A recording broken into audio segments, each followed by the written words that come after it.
Good afternoon and welcome everyone. Welcome to all Hopkins members and attendees outside the Hopkins Centre. I'm very interested to see new names and faces join us today.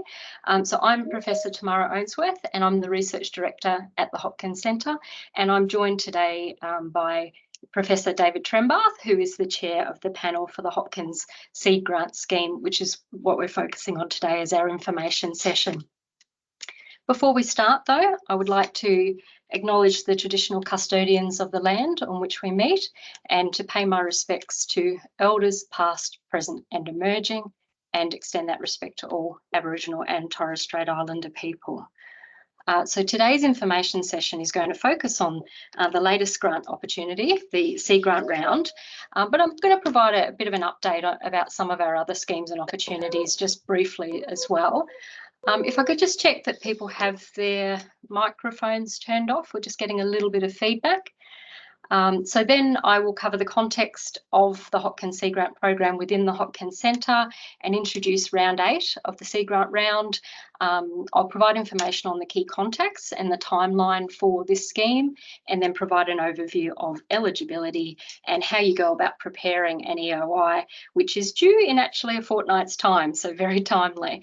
I'll then hand over I will share with you some of our successful grants in the most recent round, and you'll hear from one of our successful seed grant holders from last year. I'll then hand over to David Trembath, who will go into more detail about the selection criteria and assessment, and we'll then finish off with a Q&A. So feel free to use the chat function for the Q&A and post your questions as early as you want to. We won't look at them until the end of today, but just in case you've got some burning questions you don't want to forget. And of course, you're very welcome to share screen and audio and ask your question out loud rather than just in the chat. Okay, so some people might be thinking, what is the Bright Sparks Clinician Capacity Building Grant? Well, it's a new scheme that we opened in September last year, and this is part of the clinical fellowship opportunity that we offer. But this is a short-term clinical fellowship, so it's only a 6-month project, and it has to be a project that already has ethical clearance or doesn't require ethical clearance because of the 6-month time frame. So we opened that late last year, and we've actually had a really strong response, and we have a number of applications in progress. So it is still open for now, but it will be closed when all funds have been allocated. So we review applications in the order in which they are received, and it always entails a conversation with a program leader before the EOI is reviewed by the executive. And what we're aiming to do with this new scheme is actually really trial the outcomes and the experiences of the fellows who are successful with these. So the 6-month projects that we approve and fund for the first half of 2024. We'll look at the outcomes and people's experiences of those, and hope that we can offer another round of Bright Sparks applications towards the end of the year. So that's just an update on that one, but so far it does seem to be very attractive for clinicians to commit to short-term projects as an option instead of the fuller clinical fellowship that is usually up to 18 months. Okay, so now let me tell you a little bit about the Seed Grant round that we're focusing on today. So the Seed Grant is one of many initiatives that we have at the Hopkins Centre to build capacity of early career researchers and also clinicians. So the aim of the Seed Grants are to provide the opportunity for collaborative interdisciplinary research that is priority driven and focuses on the unmet needs and the challenges that are faced in clinical practice and rehabilitation, with a view to collaboratively develop practical solutions that provide the opportunity for rapid uptake in practice and measurable improvements in quality of life outcomes for people with acquired neurological conditions. So we aim to build both clinical research capacity as well as academic research capacity. So it's really important that Seed Grant applications are supporting, if not led by, early career researchers and clinicians who are new to research. And we also really strongly encourage involvement of consumer researchers or citizen researchers. And these projects, which are only 12 months in duration, we're looking for projects that have strong potential for translation and uptake in practice. And that's why it's so important that the plans or proposals for these applications are informed by end users and embedded in practice, because the Hopkins Centre really prides itself on conducting close to practice research. And I'll provide examples of that later today when I showcase the projects that were successful last year. So some other important requirements if you're considering this scheme is that the proposal that you put forward shows clear alignment with our major programs of research, which are funded by the Motor Accident Insurance Commission. So we have two main programs, and both programs, I should mention, are focused on adults with acquired neurological conditions. And what we're looking for is seed grant applications that really value add to the existing research that we have underway. And I'll provide an overview of both programs so it's clear what these focus on. So as well as, I guess, focusing on either Program 1 or Program 2 research, we will also consider projects that aim to build on previous research funded by seed grants and also our clinical fellowships. And in that way, we like to support programmatic research at the Hopkins Centre, which has been funding projects since 2017. They become their GP. They are. If we could please, 10 microphones off. Oh, you're very quick to do that. Well done. So more generally, we are interested in innovative research that's relevant to rehabilitation and disability. So if you do have ideas that you think are outside of the program but likely to be of interest, please get in touch, because it could be that we actually, as program leaders, can see where the alignment is, and with some refocusing could actually align better than you imagine, because all applications, and David will go through this, are rated on the basis of merit as well as their alignment to the Hopkins programs. So Program 1, and I should mention that I'm actually a co-lead of Program 1 along with Professor Tim Geraghty. So Program 1 is on evidence-based practice and community intervention, and we have several objectives within this program and a number of projects that are already embedded and are in fact the flagship projects of the Hopkins Centre. So the first objective is to improve rehabilitation systems and people's experiences of care transitions and their trajectory of outcomes following acquired neurological injuries. We have a particular focus on brain injury, spinal cord injury, and pain and musculoskeletal conditions. So this objective really focuses on both the quality of services but also equitable access to services and support. And our flagship project here is the TRACE program, which is a prospective longitudinal study of people with brain injury and spinal cord injury as they transition from hospital right up to 2 years post-discharge. So we're mapping their outcomes, their experiences and perceptions of their rehabilitation as they return to life in the community and independence and work, and navigate all of the challenges associated with that.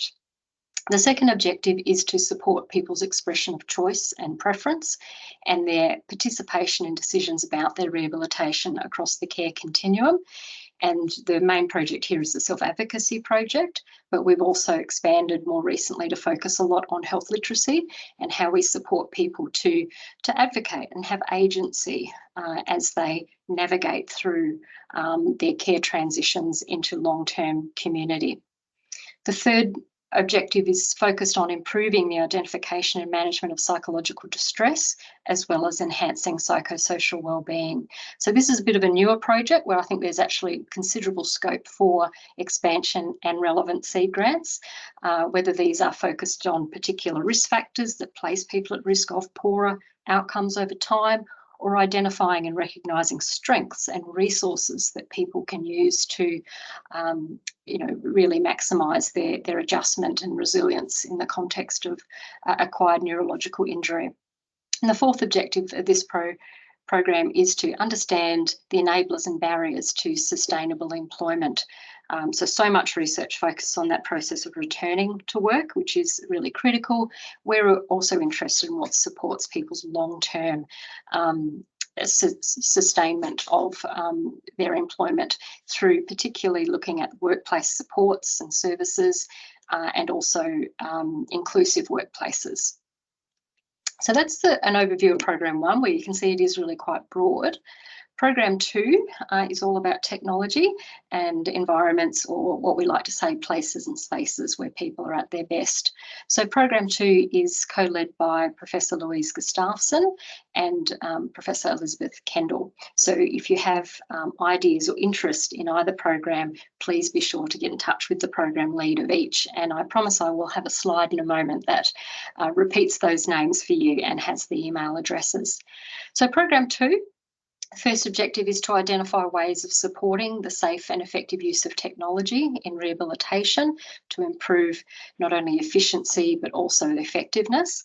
And secondly, related to that, embedding co-design processes in the design or development of technology that promotes that collaboration and inclusive approach to uptake of technology. Research in this program does focus a lot on bringing together the end users of technology. So that includes not just the person with disability, but also clinicians, technology designers and manufacturers, and services such as NISQ or agencies where technology and equipment is a big part of the support system. So then Program 2 broadens out to a broader interest on public spaces and people's homes and neighbourhoods, and ways in which these environments can be more accessible and inclusive to enhance quality of life and independence. And that obviously takes into account then all of those systems and supports out in the community, such as public transport, urban design, parks and tourism.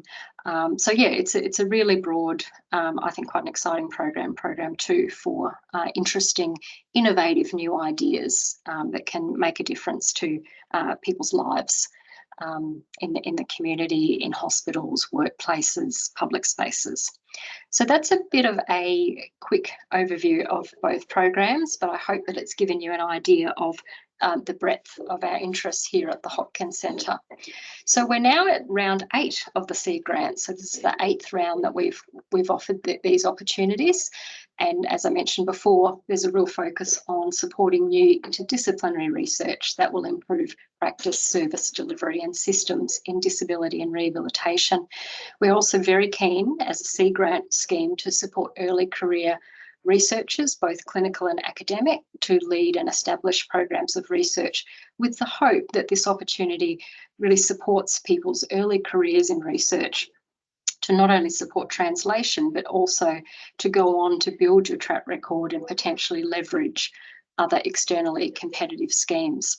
So because it's a seed grant round and it's only 12 months, the research we tend to have pitched is really along the lines of startup research. So it can be pilot work that's focused on feasibility and acceptability of new concepts, or it could actually be at the translation end of an existing program of research that's reached a point where implementation and translation into practice is now relevant. And it could also progress or upscale existing research. As long as it's not funded by another source and it is a distinct project, it's absolutely fine if it is part of a broader program of research. There are some important requirements in terms of eligibility and teams. So in terms of the applications, they need to include one team member from DOR, so Department of Rehabilitation, Metro South Health, and one from Griffith University, both of which need to be members of the Hopkins Centre.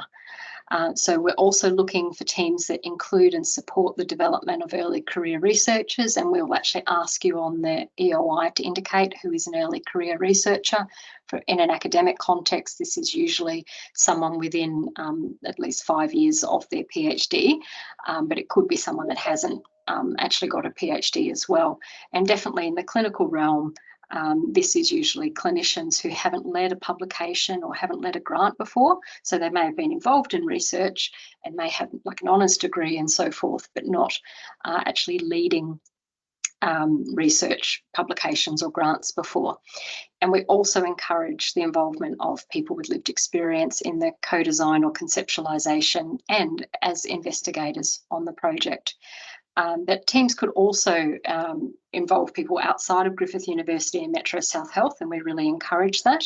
So partners out in the community or other clinical services that have the potential to really contribute to the project and the impacts in practice.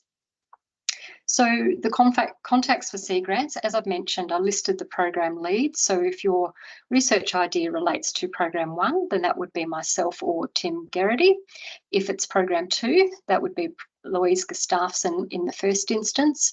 And the reason why I've mentioned Louise in the first instance is that Elizabeth, the other program lead for program 2, is actually the chair, sharing the chair role with David Trembath. So I think it's probably best to keep that separate. So to contact Tim, myself or Louise regarding ideas or concepts of grants, and we will offer our support to help you align those where it's not as clear or whether it is outside of the scope. We'll talk about that as well.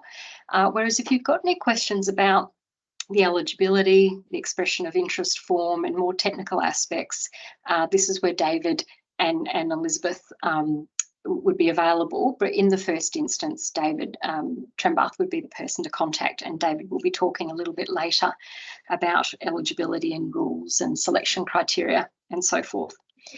Okay, so our timeline for the scheme, it's a short timeline. So obviously today is the information session. We did also hold an information session in December. So yeah, we're not as behind as we think we are. So we did release the guidelines for the C grants in December, giving people the lovely Christmas period to be thinking about ideas.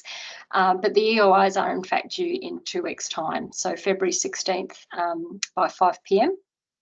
The EOIs will be reviewed by a panel, and then feedback will be provided that David will coordinate, and will reach out to everyone that applied with a letter of outcome, and then invite full applications around early March.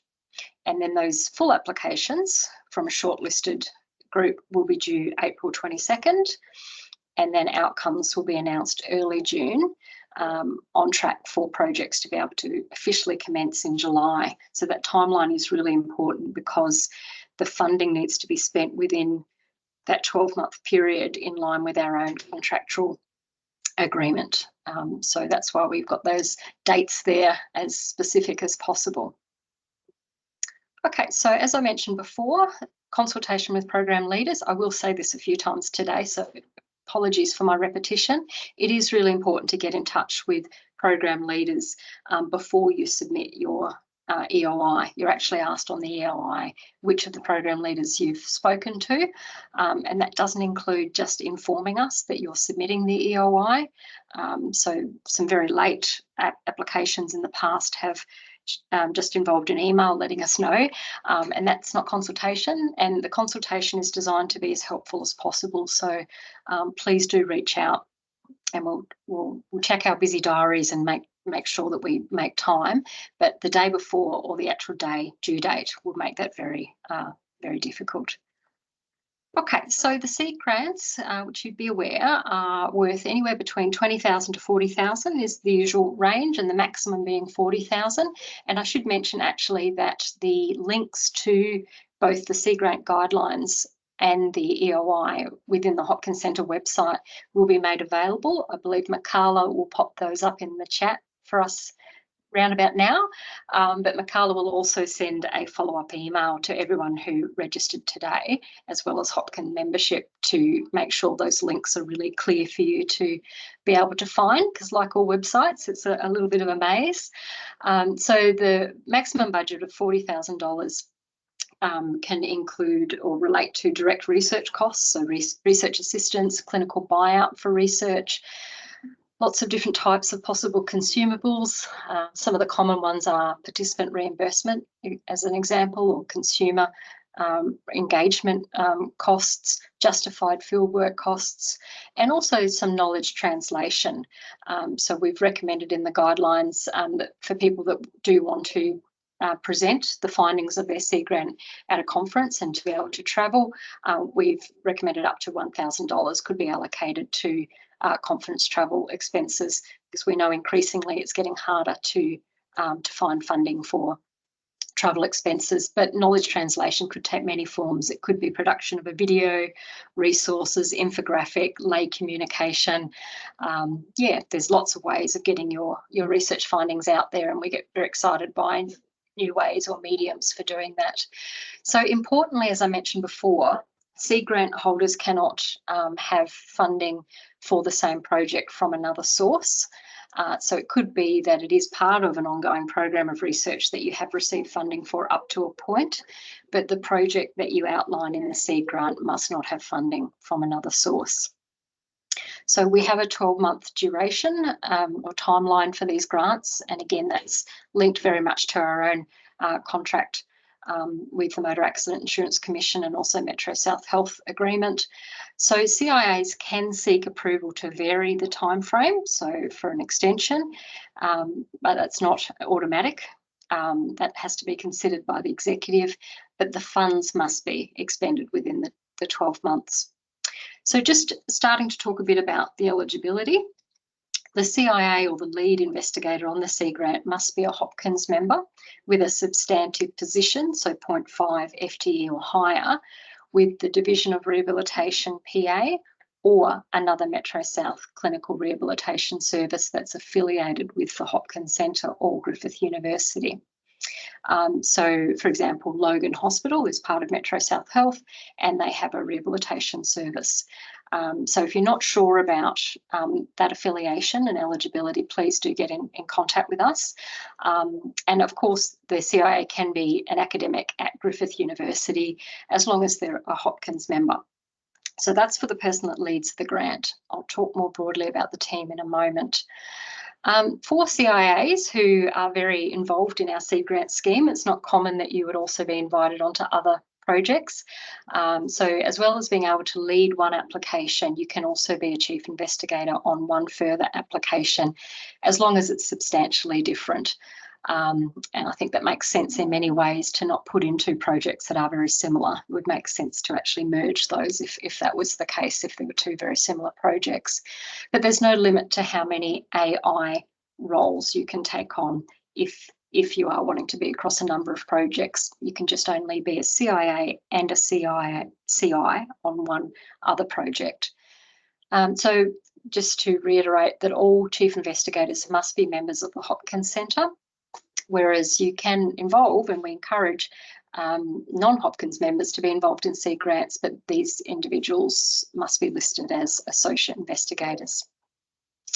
So as I mentioned, the ECR or the capacity building focus is really strong for the C grant. So we really like to see evidence of the capacity building within the C grant itself. So being very clear about who are the more senior and experienced chief investigators with a demonstrated track record who can provide the mentorship and support of undertaking a C grant. So I mentioned before that we're very interested in involving our partners, so consumer engagement and collaboration with Hopkins partners, so Spinal Life Australia, Synapse, Gold Coast University Hospital, Health Consumers Queensland, QDN, NISQ. We have quite a big list of partners, but these are some of the main partners, not certainly the full list, and we really love to see evidence of that collaboration, cross-sectoral industry partnerships, because it's these agencies and partners that really support the translation into practice. So just for people thinking, okay, 2 weeks it's due, do I have the scope or capacity to write up an EOI and pull the team together? So I've just provided a bit of a framework of what I see as the stages. They may not work linearly in terms of always being in this same order, but I think all of these components come into play when you're planning an EOI. So generally you start with conceptualising a problem or a question that you think is really important to the outcomes and well-being of people with acquired neurological conditions, and it may be that you have discovered this through the literature, or through your own clinical practices or personal experiences. So if this idea pops up in your mind, then it makes a lot of sense to consult the literature to find out what the existing evidence base or guidelines are around this issue, and to talk to colleagues that very much work in this area. So that early conversation with colleagues, and that's what I was encouraging in December with that information, is the discussion of ideas and possibilities. This turns into identifying clear and testable questions that are within the scope of a 12-month project. And then you map your design and methodology. So where will we recruit participants from? What research design will we use? And all throughout this time, you're probably thinking, well, who do I need on this project? So team development starts usually very early, but sometimes it's not finalised, until a little bit later, when you realise I need someone with expertise in qualitative methodology, someone that's really strong with co-design, and so forth, as your idea becomes more and more developed. And then a very important phase, once you have a clear enough concept, is to scope the feasibility and logistics of the project within the time frame, and seeking feedback from end users. So that feedback could start very early, but generally you want an idea to present, and it's a bit of an iterative process moving through these phases. So that's really where you need to kind of be up to when you're about to prepare the EOI. So I hope that's a bit of a good gauge for people. And you'll see there that I have not missed the opportunity to refer to consulting with a program leader. And look, that can happen fairly early, but I think it's good if you have a bit of a concept in mind before you contact the program leader. And we can often make really useful suggestions about design and methodology, team members that you may not have been aware of that could really contribute strongly. And we can also help you think through the feasibility and logistics. But obviously, if you're putting forward an idea, having the support of your department and head of department is really crucial as well. And we ask that you confirm that that's the case in the EOI. And then you prepare the EOI and you submit it, and you get a bit of peace for a while until you hear back from us with feedback. So there's some of the stages that I would recommend that people really engage in, and in fact should technically have already been engaging in, given that the EOI is due in 2 weeks' time. Okay, so for planning your project, I have touched on some of these issues already. It needs to be very clear what the significance of the clinical problem is and what the rationale for conducting the research is. It's also really important that we see evidence that you have in fact reviewed the literature to really confirm that there isn't an existing evidence base or clear guidelines already on how this problem would be addressed. We don't really want a panel member to jump online to check a lit review and find, in fact, there has been an intervention of this type developed before. So obviously the novelty factor, but also ensuring that it is an unmet need that is really worth investing research funds in.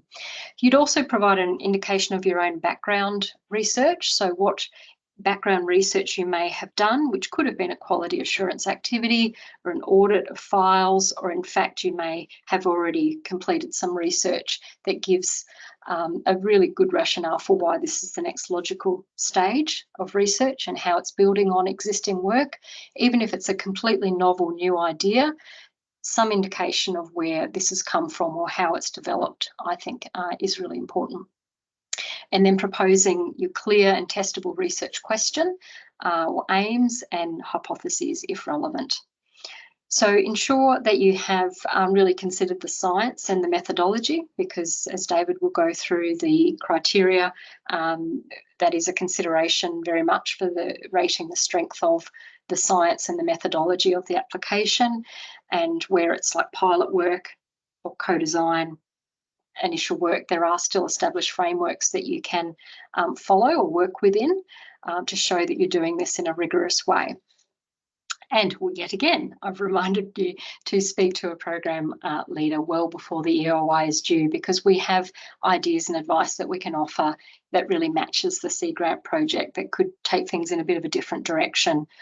So doing that 2 days before is not great for, I think, anyone. No one likes to be thrown with their ideas with last minute suggestions.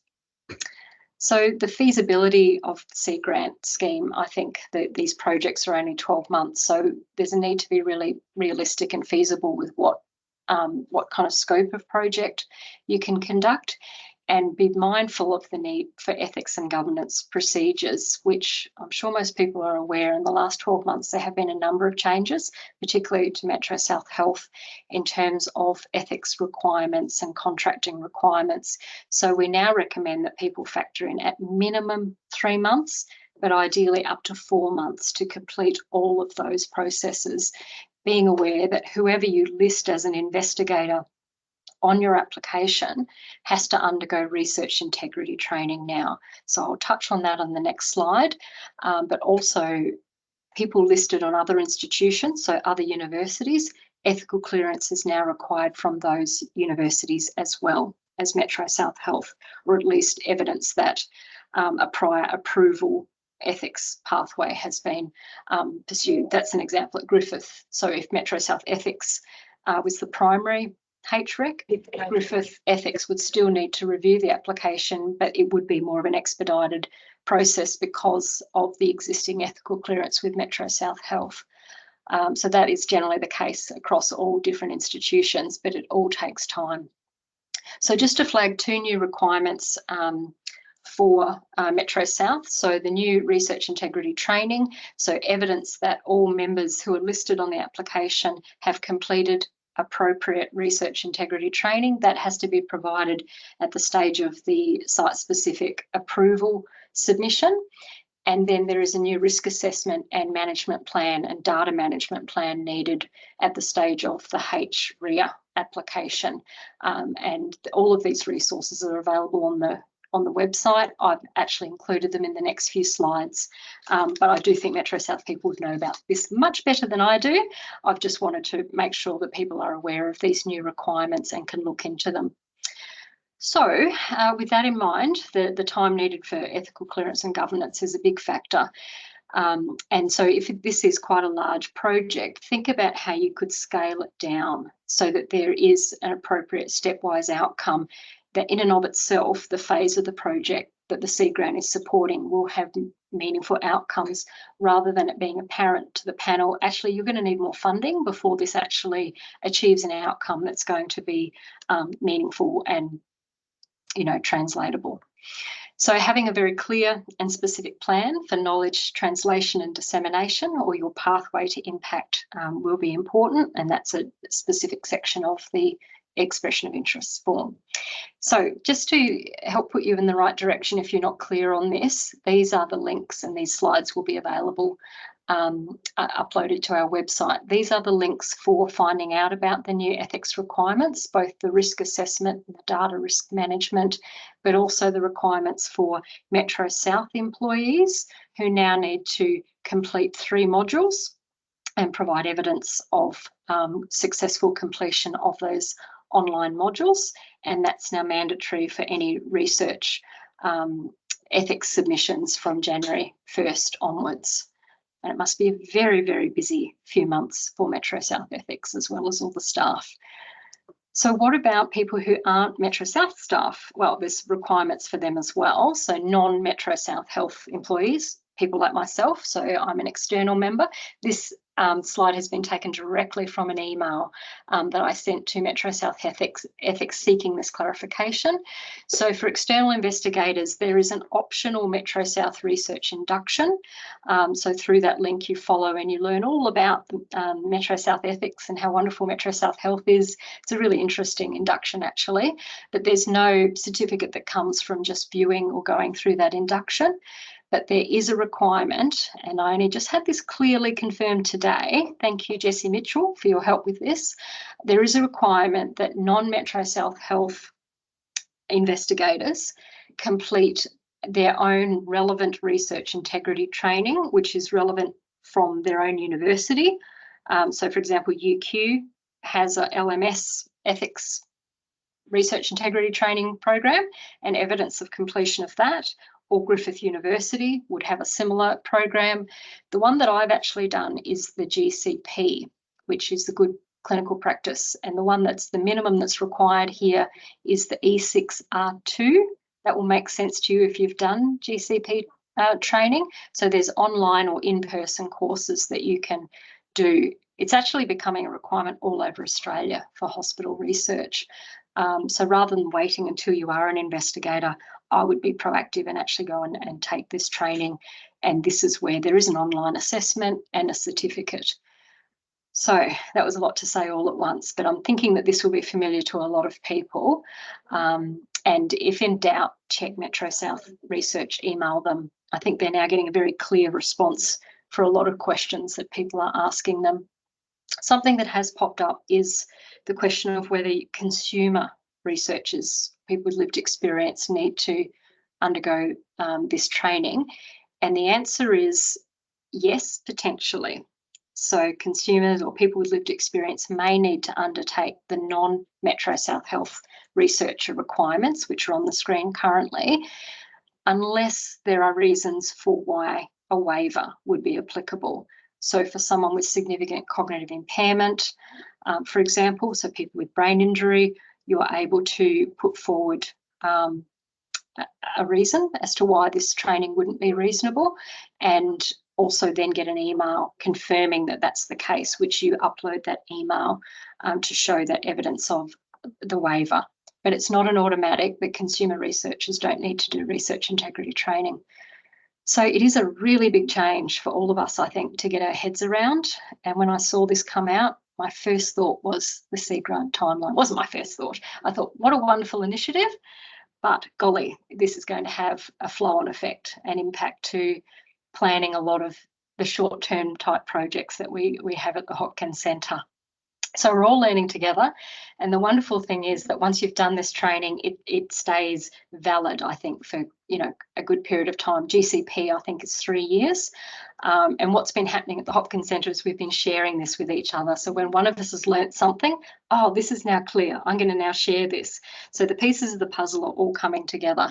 But definitely best to hear this directly from Metro South Research, and they are getting back to people with responses to your specific question. Okay, phew, that was not an easy one to explain, that one, but good luck navigating that.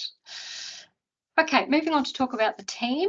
Team is such an important part of the seed grant. I've already mentioned that it's really important that there's evidence of capacity building with early career researchers, clinician researchers and citizen researchers, but you really have to think about the collective strengths of the different team members and what they're bringing to the project. So is it content expertise or clinical expertise and access to participants and the research environment, as well as methodology expertise? But at the same time, try to keep your team size manageable and logical to the project, in part because of what I've just outlined about the ethics requirements. I think you make it really hard for yourself if you have 20 people listed and they're all put through the ethics, and then you find yourself having to go off and get ethical clearance or approvals from all of these other institutions, not to mention the research integrity training. Yes, so these are just reiterating the points I've made already about what we particularly value. And then a final consideration for the budget and resources, just ensuring that these are well considered and justified. It's not a large budget allowance, and that all staff roles and time commitment has been approved. And that really speaks to the feasibility, particularly if you're leading or you have a major role in the seed grant. It's so important that your department and service managers have approved and are supporting your involvement in the seed grant.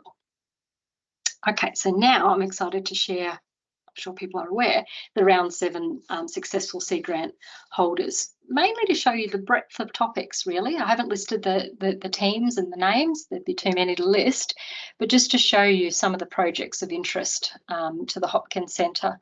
So the first one, which you'll actually hear about the successful applicant in a short video in a moment, is focusing on health literacy. So that links in really nicely with Program 1, self-advocacy, with a focus on co-designing tools that can be used in rehabilitation. The second one's also Program 1 and focuses on supporting friendships and social connection across the rehabilitation continuum. And then we have one on sustained employment of people with brain and spinal cord injury, lovely triaging of employee, employer and service provider perspectives. And then we move into Program 2, projects. We have one on virtual reality-based nature exposure and mental health and people with brain injury. And then we have one on home modifications and using 3D visualization of ADLs, proof of concept. And then the final one is technology-aided physiotherapy at the PA and the feasibility of a transdisciplinary approach. So some really exciting, I think fairly cutting edge and very clinically meaningful projects. That's what we're after. And I think those 6 grants exemplify that beautifully.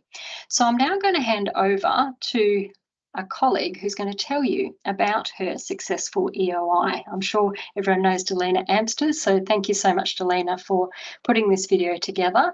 I like to call this Delina's Pearls of Wisdom, so she's going to share what she thinks is particularly important for preparing a successful EOI. Hi everyone, I'm Delina Amsters from the Spinal Outreach team. I was fortunate to be the principal investigator on a successful Hopkins Seed grant last year and a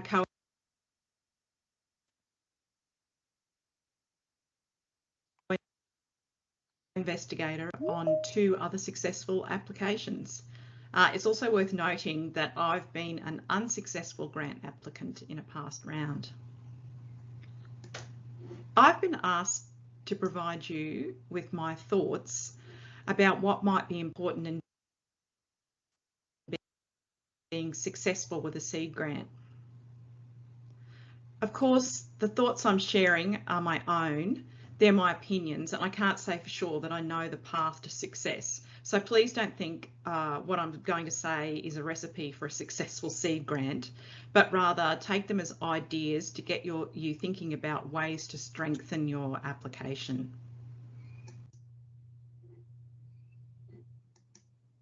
My first piece of advice is to seek early advice from the Hopkins program leaders. Don't wait until you've got a penultimate draft of your grant application. Of course, the draft needs to be clear and coherent, but the advice from the program leaders is designed to strengthen the application, so why not seek it earlier?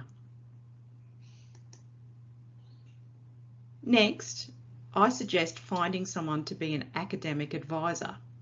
I think it makes sense to find someone to play this academic advisor role on your project, or call them whatever you want, but this should be a person who can see the bigger picture of where you might be heading with the research in future. That person doesn't necessarily have to be an expert in the area that you're researching, but they do need to have an idea about where to go to get the next lot of grant funding after the seed funding has expired. It's good to get them on board early so they can give feedback on your draft. Next, you need to recruit a comprehensive research team. Now, big research groups seem to be in favour. Lots of ideas and input can be excellent, but you need to know how that will be managed if you get the grant funding. So I recommend spelling out the role that each team member will likely play in conducting the research. The team members will also want to know what expectations you will have on their time. So it's a good idea to get this upfront in conversations and document it in the seed grant in the section about what each person will bring to the project. Next, I think the title of your research project really matters.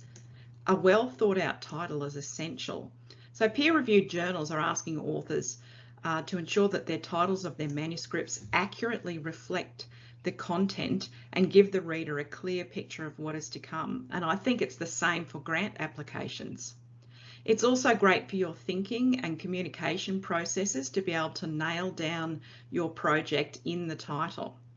So, for example, our successful application last year was for this: implementing principles of health literacy into rehabilitation practice using a change champion co-design approach, a pilot and feasibility evaluation. So this certainly wasn't the first title. It got worked over quite a few times, but I think you'll agree that it really captures the whole project. So reading the title alone tells a great deal about what you're proposing. Next, I suggest that you know the area before applying for these seed grants. Suppose you want to get into an area that you don't know the literature well. Well, in that case, I'd suggest you look at the Bright Sparks grants to support your understanding before you go for the seed grant, because you really need to hit the ground running with these seed grants because they are for a very short time period. And leading on from that, be realistic about what you can achieve. Let's face it, everyone feels compelled to overpromise in grant applications. However, it's going to be evident to the grant reviewers if what you're proposing is unrealistic for the short time frame of the grant. Work more value into your application by clearly explaining where the work funded by the seed grant will contribute to a bigger picture of research. And this is where your academic advisor person might be really helpful. You might find that some sort of diagram or a flow chart is good for illustrating this part of your proposed project. Translation and implementation. I think this is a really important aspect of your grant application. The plans for translation and implementation of your project, they need to ring true. We all need to get better at linking our research proposals to genuine translation and implementation pathways. There's a phenomenon in research called the valley of death.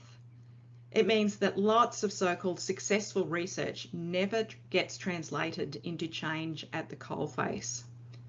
There's various reasons for this, but the whole point of having a centre like the Hopkins Centre, which promotes research directly connected with clinical settings, is to help bridge the implementation gap. Clearly articulate your theory about how this piece of research that you're proposing for the seed grant is going to result in real world change. And what do you think will be the mechanism of change? And my final opinion, I believe very strongly that any consumer engagement you propose needs to be authentic. If you aren't comfortable or familiar with authentic, meaningful consumer engagement, get someone onto your project team who is. And I can't stress how important this is. I'll likely put my neck out here and say that the Hopkins Centre is unlikely to fund future grants that fail to clearly articulate how lived experience will shape the research. Different projects can be better served with different types of engagement. You don't think of engagement as a recipe. If you don't know much about this area, there's plenty of people in the Hopkins Centre who can give you pointers.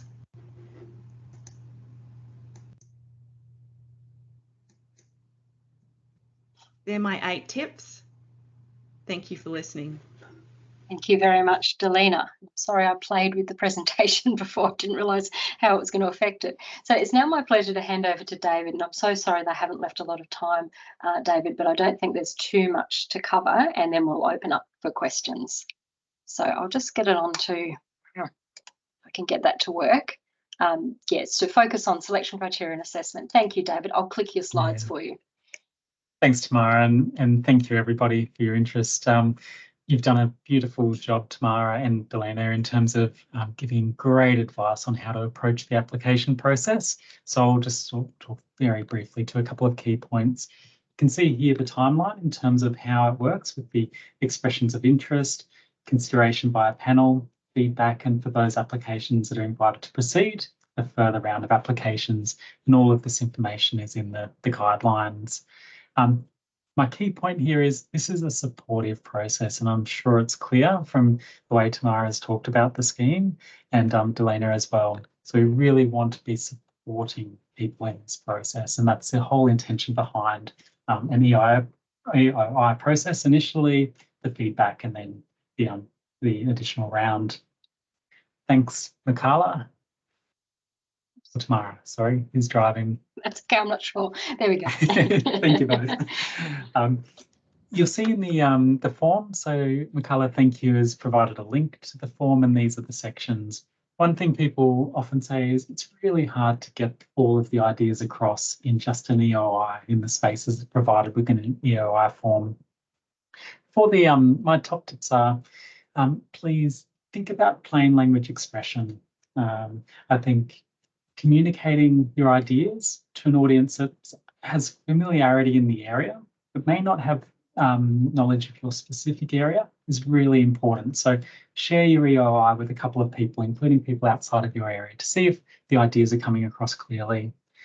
The other thing is for the project proposal, perhaps think about it, it's one page at the EOI stage, which isn't a lot. Perhaps think of it as an expanded abstract.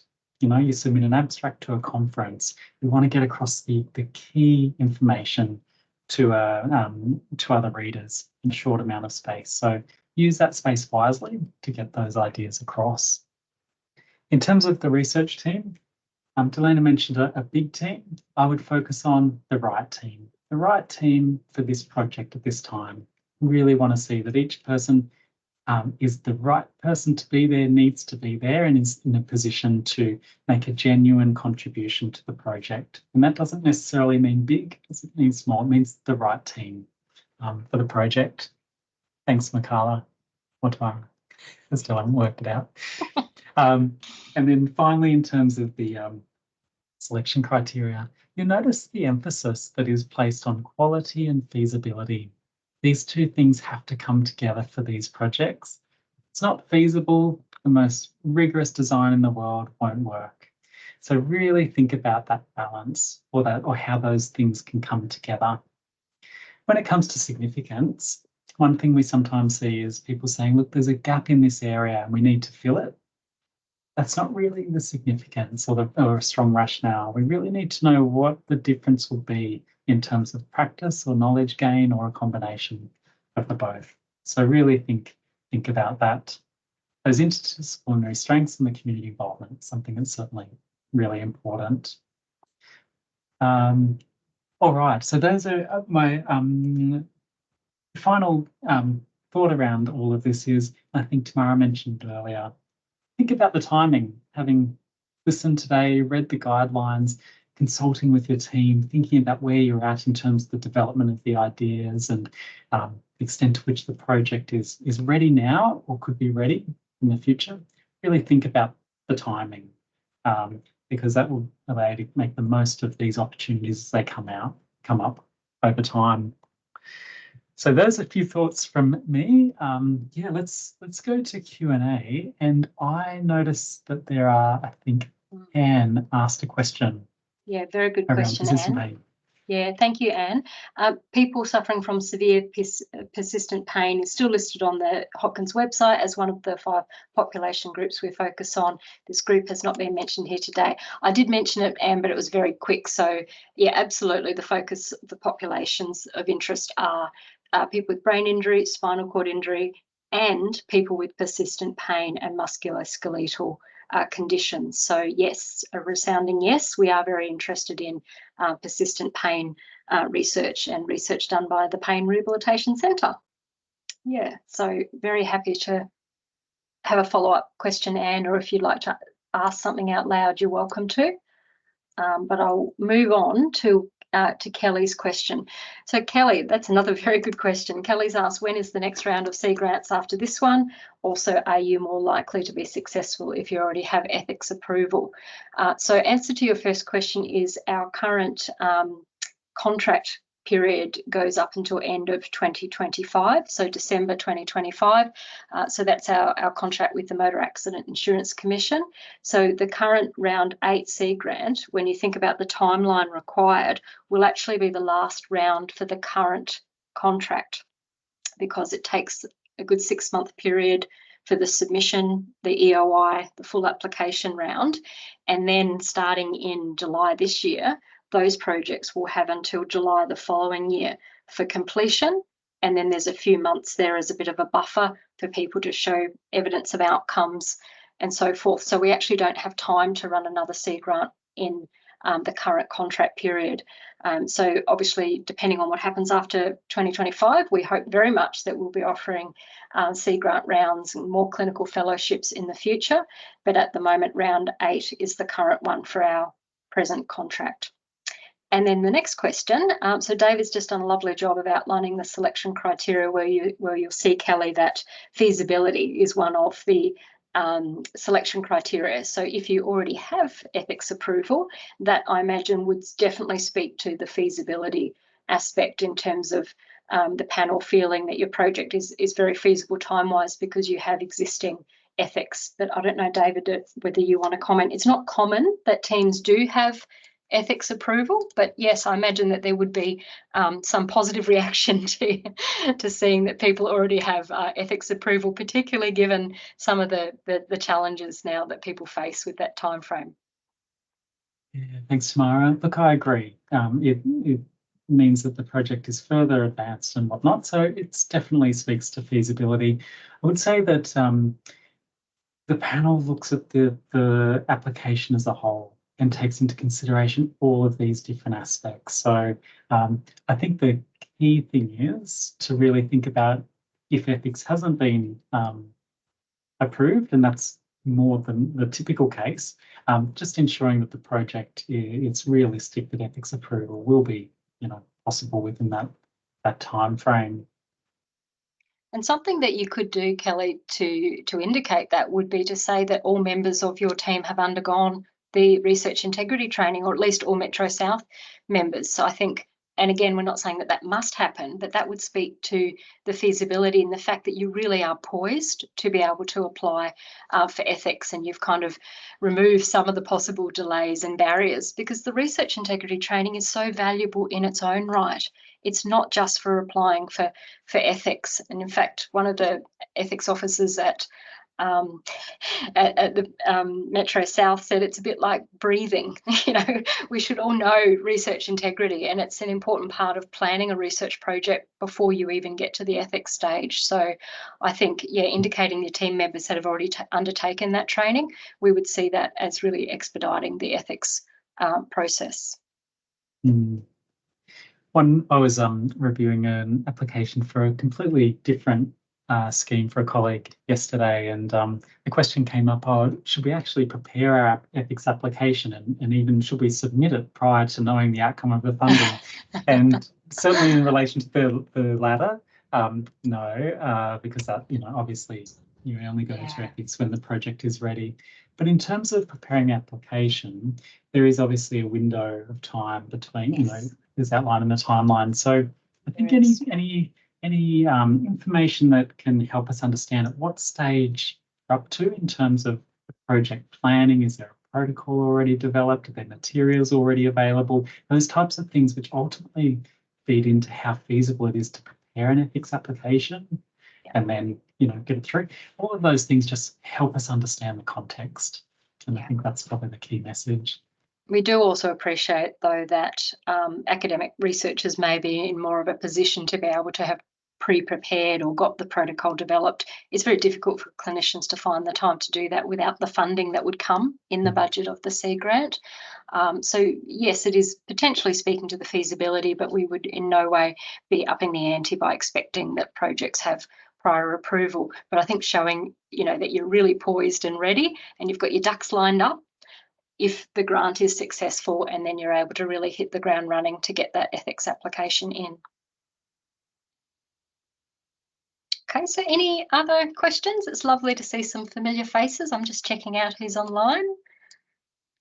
So Michaela has provided the link to the C grant guideline and the EOI form.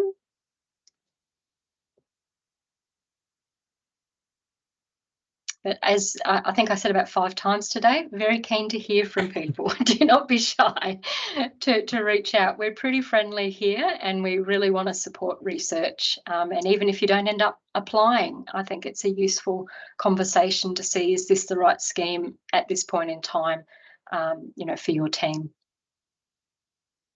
Okay, well, we might leave you to consider everything that we've shared today, and very much Michaela will follow up with an email with those links in an email, but do reach out to the program leaders about the ideas and the concept, or to David about the rules and eligibility, or any problems you're having with the EOI, really, you know, if it's misbehaving. No, that would be a Michaela thing, not a David thing. So apologies in advance. I hope everything does behave with these online forms. But thank you so much for attending today, and we really look forward to receiving many high quality EOIs to get the year 2024 underway. Thanks so much for your attendance, and have a wonderful day. Thank you.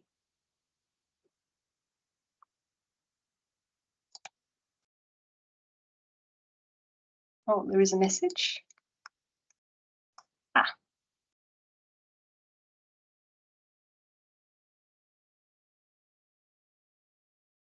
Oh, Vanessa, last minute question. Can an academic from another university other than Griffith apply if not technically early career researcher?